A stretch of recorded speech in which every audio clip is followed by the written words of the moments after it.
안녕하세요. 안녕하세요.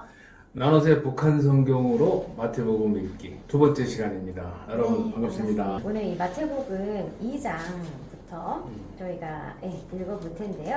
이제 이 마태복음을 새로 읽으니까 네. 기억이 아주 새록새록 나는 것 같아요. 그렇죠. 마태복음 네. 읽은 지가 꽤 오래된 것 같은데 맞아요. 항상 참 좋은 기회인 것 같습니다. 신학교에서도 이 마태복음에 있는 예수님의 이야기들을 많이 듣는데 사실 성인이 돼서는 마태복음을 뭐 성경 일독이나 통독할 때 이렇게 그냥 지나가지 않는 한은 평상시에 뭐 목사님들이 설교 말씀을 해주시지 않으면 다시 잘 안 찾아보게 되는 부분인 것 같은데 다시 읽으니까 저도 너무 좋네요. 예. 네, 그럼 마태복음 2장 말씀 함께 읽도록 하겠습니다. 네. 예수가 헤롯 왕 때에 유대 베들레헴에서 나셨다. 그때 동방에서 박사들이 예루살렘에서 와서 유대 사람의 왕으로 나신 분이 어디 계십니까? 우리는 동방에서 그의 별을 보고 그에게 경배하러 왔습니다. 라고 말하였다. 헤롯 왕은 이 말을 듣고 매우 불안해하였으며 온 예루살렘 사람들도 이 소문을 듣고 뒤숭숭했다.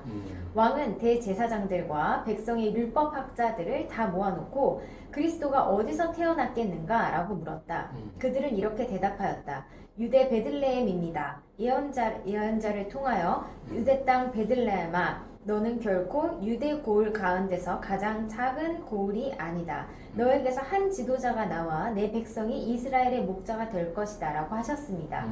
그때 헤롯이 동방에서 온 박사들을 가만히 불러 별이 나타난 때를 자세히 묻고 베들레헴으로 보내면서 가서 그 아기에게 대하여 자세히 알아보고 찾거든 내게 알리시오. 나도 가서 그에게 경배하겠소. 라고 말하였다. 동방 박사들이 왕의 말을 듣고 길을 떠났다. 그때 동방에서 본 그 별이 그들을 앞서가면서 인도하더니 마침내 그 아기가 있는 곳 위에 와서 멎었다. 그들은 그 별을 보고 대단히 기뻐하였다. 그들은 그 집에 들어가 어머니 마리아와 같이 있는 아기를 보고 엎드려 그에게 경배하고 보물상자를 열어 황금과 유황과 모략을 예물로 드렸다. 그리고 박사들은 꿈에 헤롯에게 돌아가지 말라는 하나님의 지시를 받고 다른 길로 자기 나라에 돌아갔다. 박사들이 돌아간 후에 하나님의 천사가 요셉의 꿈에 나타나 헤롯이 아기를 찾아 죽이려 하니 어서 일어나 아기와 아기 어머니를 데리고 애굽으로 피해가서 내가 알려줄 때까지 그곳에 있으라고 알려주었다. 요셉이 일어나 그 밤으로 아기와 아기 어머니를 데리고 애굽으로 피하여 헤롯이 죽을 때까지 거기에서 살았다. 이리하여 주가 예언자를 통하여 내가 애굽에서 내 아들을 불러내었다고 한 말씀이 이루어졌다. 헤롯이 박사들에게 속은 것을 알고 몹시 노하여 사람을 보내서 박사들이 알아본 때를 기준하여 베들레헴과 그 일대에 사는 2살 아래의 산의 아이들을 다 죽여버렸다. 이리하여 예레미야를 통하여 라마에서 들려오는 소리, 울부짖고 슬퍼하는 소리, 자식 잃고 우는 라헬 위로마저 마다는구나 하고 라고 한 말씀이 이루어졌다. 헤롯이 죽은 후에 주의 천사가 애굽에 있는 요셉의 꿈에 나타나 일어나 아기와 아기 어머니를 데리고 이스라엘 땅으로 돌아가라. 아기의 목숨을 노리던 자들이 죽었다고 말했다. 요셉이 일어나 아기와 아기 어머니를 데리고 이스라엘 땅으로 돌아왔다. 그러나 요셉은 아켈라오가 자기 아버지 헤롯을 이어 유대 왕이 되었다는 말을 듣고 그곳으로 가기를 두려워하였다. 그러다가 그는 꿈속에서 다시 하나님의 지시를 받고 갈릴리 지방으로 가서 나사렛이라는 동네에서 살았다. 이리하여 예언자를 시켜 그를 나사렛 사람이라 부르리라고 하신 하나님의 말씀이 이루어졌다. 아멘. 아멘. 네. 이 장에서도 계속적으로 네. 동방 박사에게나 요셉에게나 다 꿈으로 하나님이 계시를 주셨네요. 네. 이 성경에 보면은 뭐 꿈으로 계시를 제일 많이 받은 분이 우리가 아는 야곱의 아들 요셉이죠. 네, 그렇죠. 요셉이 그 국무장관 된 것도 네. 꿈의 해석. 해석부터. 그 해석력으로 네. 국무장관의 자리에 올랐는데 그 당시 뭐 애굽은 지금 얘기하면 뭐 미국에 버금가는 국가였고 강대국이었는데 그 최고의 국무총리에 그 오르는 것도 하나님의 꿈의 지혜 네. 그 계시를 줘서 그렇게 높은 자리에 올라갈 수 있었다 생각을 합니다.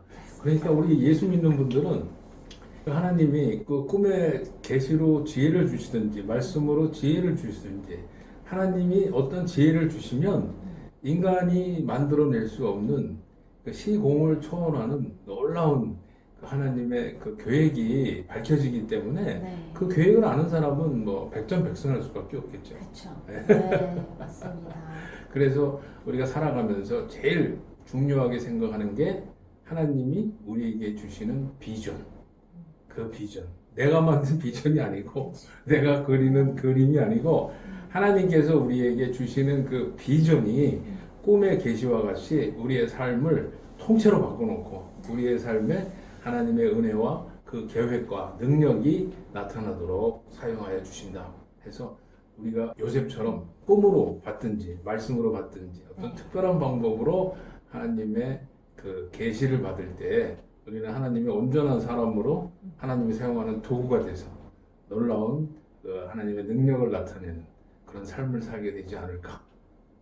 멋있는데 네. 그런 사람 되고 싶습니다. 네, 저도 그러네요. 우리 나노셋의 비전이 사실은 하나님께 받은 그 비전이 확실하기 때문에 하나님이 이 나노셋을 통해서 북한 선교와 또 통일 한국에 있어서 세계 선교를 어떻게 이루어 나가실지 저희는 알지 못하지만 순종함으로 그 길을 갈 때 하나님이 보여주신 그 비전이 하나님의 능력으로 이루어질 줄로 믿습니다. 네, 이 하나님의 계획하심은 네. 정말 신실하시죠. 네, 신실하시고 네. 어김이 없으신 것 네, 같아요. 꼭 맞습니다. 약속한 것에 대해서는 지켜주시는 그 약속의 하나님이시기 때문에 영상을 시청하시는 네. 분들도 각자 하나님에게 받으신 그 비전과 네. 계획이 무엇인지 또 음. 본인의 그런 하나님의 부르심이 네. 무엇인지 무엇이었는지 분명히 그 알고 마음 가야죠. 뜨겁게 예, 받으셨던 그런 비전과 계획들이 있으실 텐데 하루하루 살다 보면 저희가 또 그냥 잊고 살 그럴 때가 때도 있잖아요. 있죠, 예.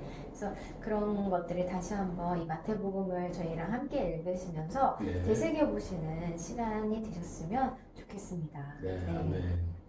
그러면 저희 다음 시간 네. 3장에서 3장. 다시 만나 뵙도록 하겠습니다. 네. 오늘도 시청해주셔서 고맙습니다. 감사합니다.